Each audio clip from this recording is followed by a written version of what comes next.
श्री सीताराम।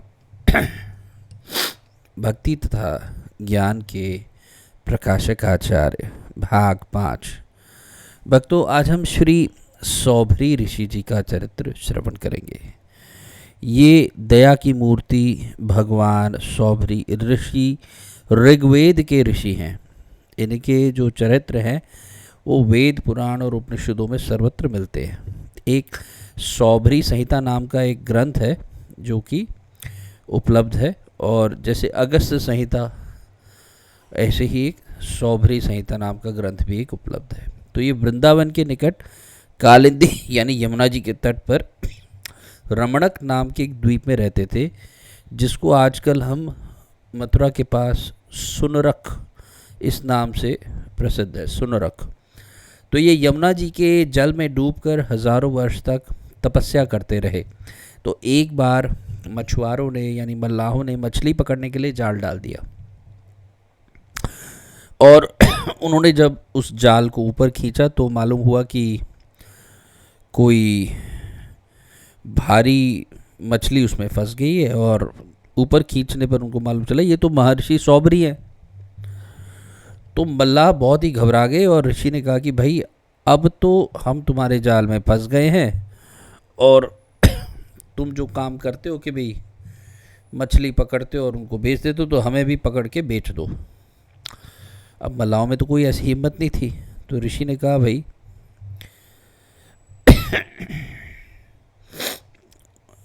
कि मैं तुमसे आग्रह करता हूं कि तुम मुझे बेच दो।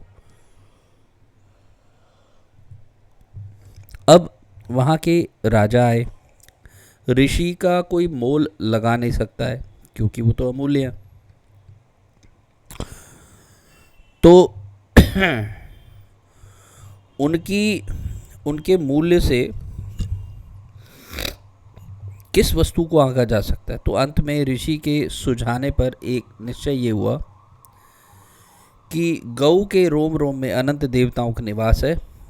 तो राजा ने गौदान किया और बदले में ऋषि सौभरी जी को मुक्त करा दिया। जो मल्लाह थे उनको भी और भी बहुत सारा धन दिया। तो अब एक बार ऋषि ने देखा कि गरुड़ देव उनके जो तपस्या का स्थान है उसके पास मछलियों को खा रहे हैं।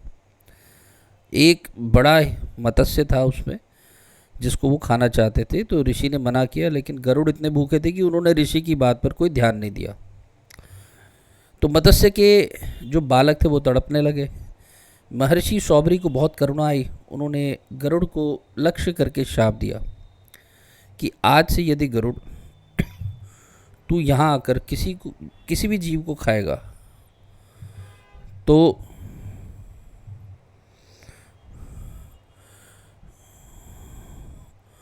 तुम्हारी मृत्यु उसी क्षण हो जाएगी, और ये मैं सत्य कहता हूँ। तो उस दिन से उनके समीप जितना भी स्थान था वो सब हिंसा शून्य हो गया। वहाँ कोई भी जीव हिंसा नहीं कर सकता। एक बार की बात है कि रमणक द्वीप यानी सुनरक के पास रहने वाले सर्प थे।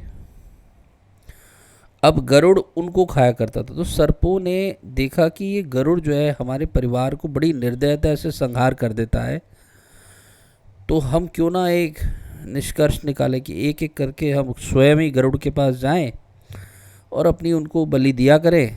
ऐसा करने से बहुत शीघ्र हमारे कुल का विनाश भी नहीं होगा। ये बात सब सर्पों ने स्वीकार कर ली और वे बारी बारी गरुड़ के पास जाने लगे। अब एक दिन कालिया नाग की बारी आई। वो गया और गरुड़ की बलि जो कि कोई और नाग था उसको वो खा गया। इस पर गरुड़ बहुत क्रोधित हुआ। गरुड़ नाग पर झपटे। कालिया अपनी जान बचाने के लिए सौभरी ऋषि जी की शरण में गया। ऋषि ने उसे आश्रय दिया और कहा कि तुम्हें कोई बात का भय नहीं है, यहाँ गरुड़ तुम्हारा कुछ भी नहीं बिगाड़ सकेगा।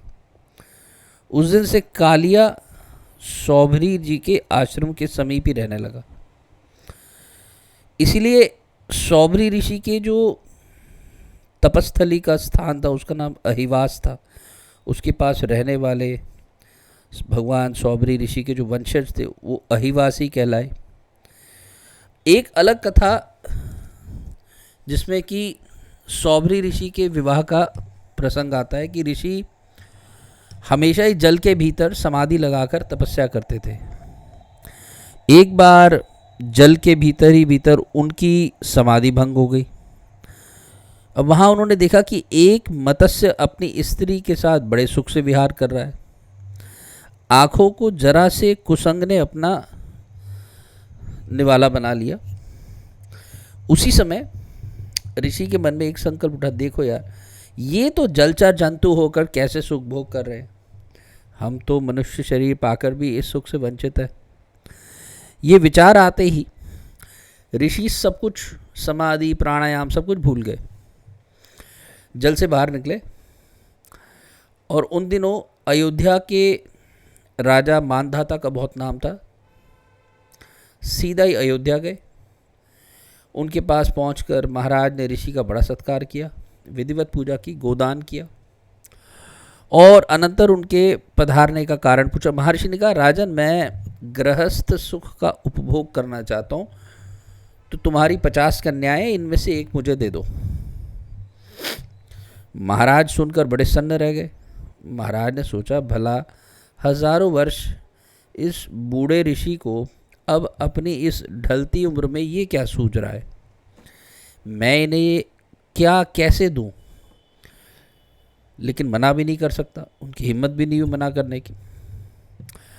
अब ऋषि की जरा सी भ्रिकुटी टेढ़ी होते ही मानधाता को समझ आया कि मुझे राजपाट से हाथ धोना पड़ेगा। ये सोच समझकर मानधाता ने एक चाल चली। उसने बड़ी विनम्रता से हाथ जोड़कर कहा कि सौबरी महाराज, भगवान, हे भगवान, आप मेरे अंतःपुर में आइए और उसमें कोई रुकावट तो है ही नहीं, आप मेरे भीतर चल के पधारिए। मेरे पास तो 50 कन्याएं हैं, उनमें से जो भी मेरी कन्या आपको पसंद कर ले उसे ही आप प्रसन्नता पूर्वक ले जाए। अब महाराज ने ये सोचा था कि मेरी तो कन्याएं युवती हैं, वो क्यों इस बूढ़े ऋषि को पसंद करने लगेंगी, और जब वो पसंद ही नहीं करेंगी तो ऋषि खुद ही लौट जाएंगे। अब ये जो राजा के दिमाग में चल रहा था ये सौबरी ऋषि जान गए।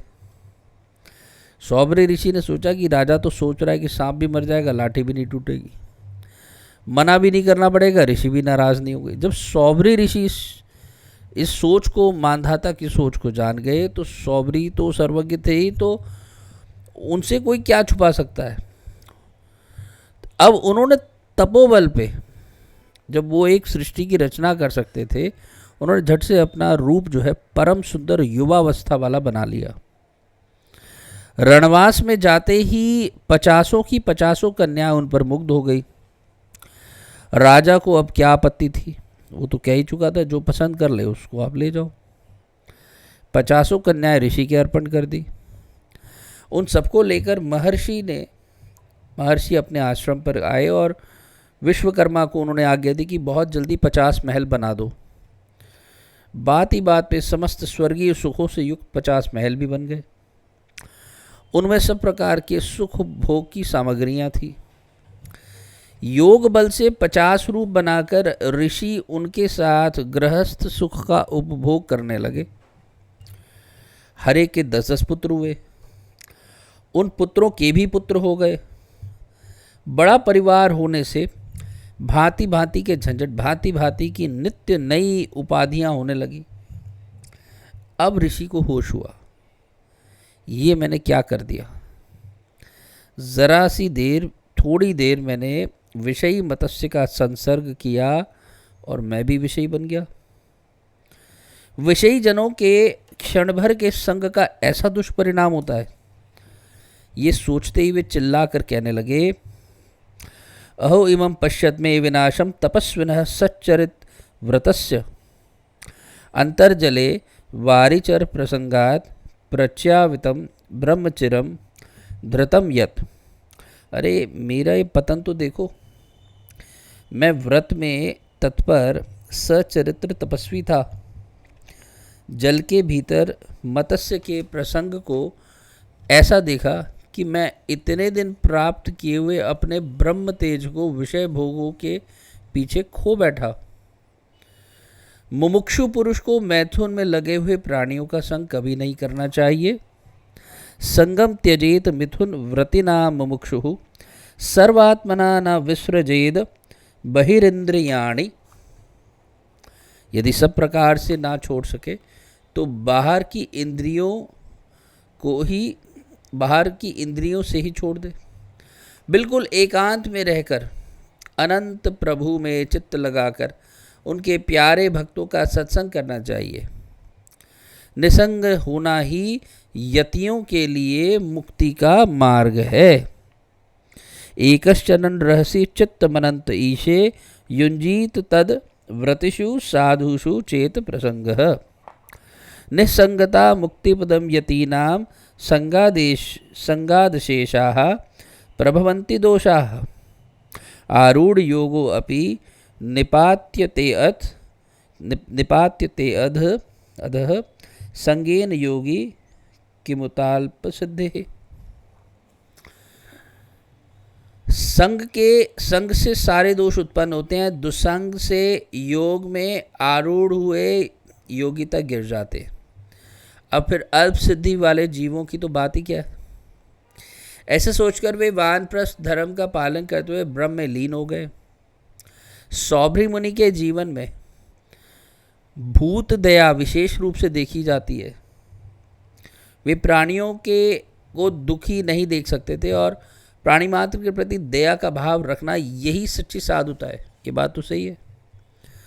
चैतन्य संप्रदाय में भी एक बड़ा फेमस श्लोक है, जीवे दया नामे रुचि वैष्णव सेवन जारे बिन धर्म नाही सुन सनातन। जीव के प्रति दया हो, नाम में रुचि हो और वैष्णवों का संग हो, यही धर्म है। ऐसा सनातन गोस्वामी को उपदेश दिया चैतन्य महाप्रभु ने।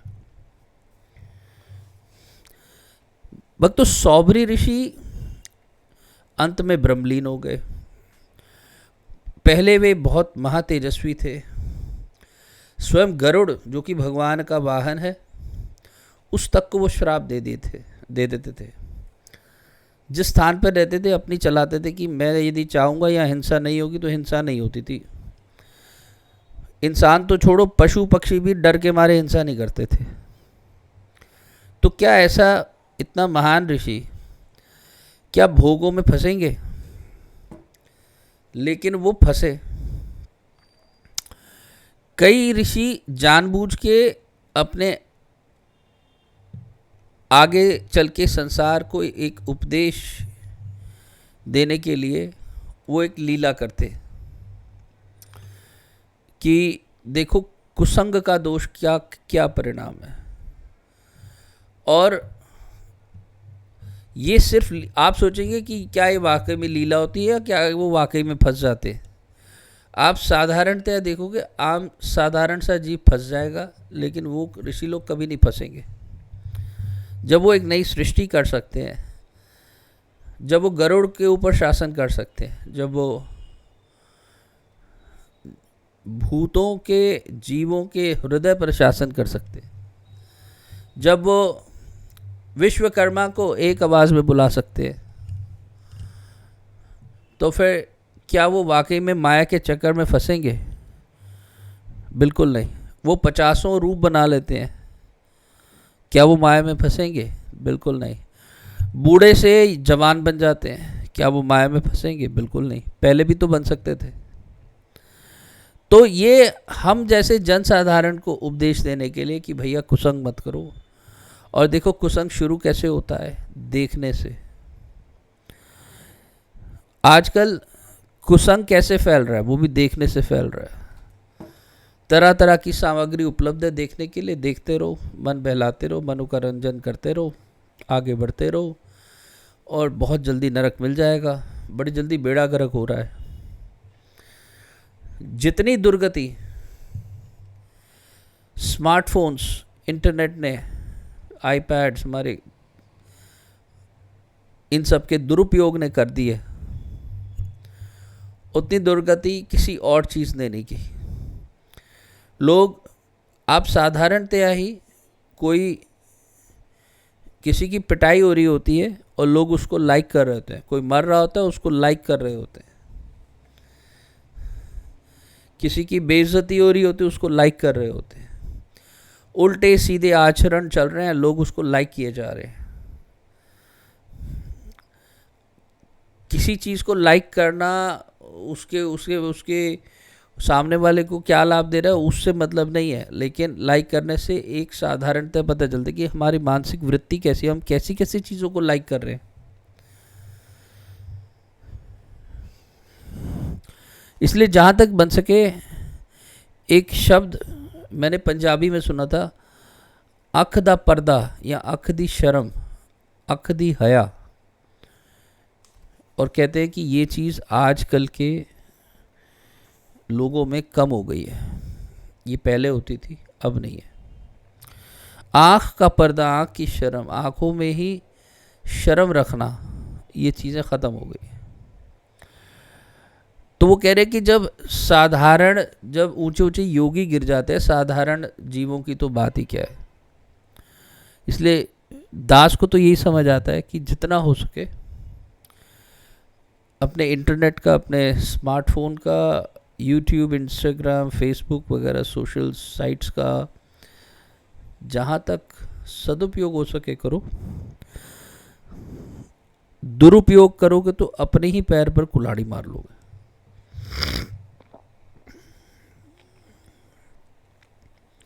ये कोई साधारण तप मत समझना, ये दुश्मन ऐसा मत समझना कि ये सिर्फ इंटरनेट की एज में है।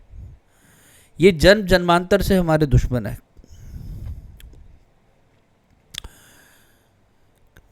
अधिक काम वासना जीव को पतन की ओर ही लेके जाती है। हमेशा चिंतन स्मरण करते रहना काम वासना का, ये आप जिसका लक्ष्य, जिसके दिमाग में यही सब चलता रहेगा तो समझो कि उसका पतन, उसकी अधोगति, उसकी हार निश्चित है। जिसका लक्ष्य इस तरफ रहेगा कि मुझे कुछ नहीं चाहिए, जब उसे कुछ नहीं चाहिए वो संसार का बहुत ही अमूल्य व्यक्ति बने, क्योंकि उसको कोई चीज़ खरीद ही नहीं सकती है, क्योंकि उसे कुछ नहीं चाहिए। वो किसी चीज़ से बिकेगा नहीं, किसी के अधीन नहीं रहेगा वो। ये स्वाधीनता आपके भीतर की स्वाधीनता है। जब तक आप भीतर से पराधीन है तब तक आप ऊपर से भी पराधीन है, और अगर आप भीतर से स्वाधीन है तो आप ऊपर से भी स्वाधीन है। इसलिए बार बार यही बात समझ आती है कि जितना अपने सुखों का त्याग हो सके उतना अच्छा है। इसके साथ ही वाणी को विश्राम दूंगा। अगले भाग में हम श्री वशिष्ठ जी का चरित्र श्रवण करेंगे। तब तक के लिए जय जय श्री सीताराम, जय जय श्री सीताराम।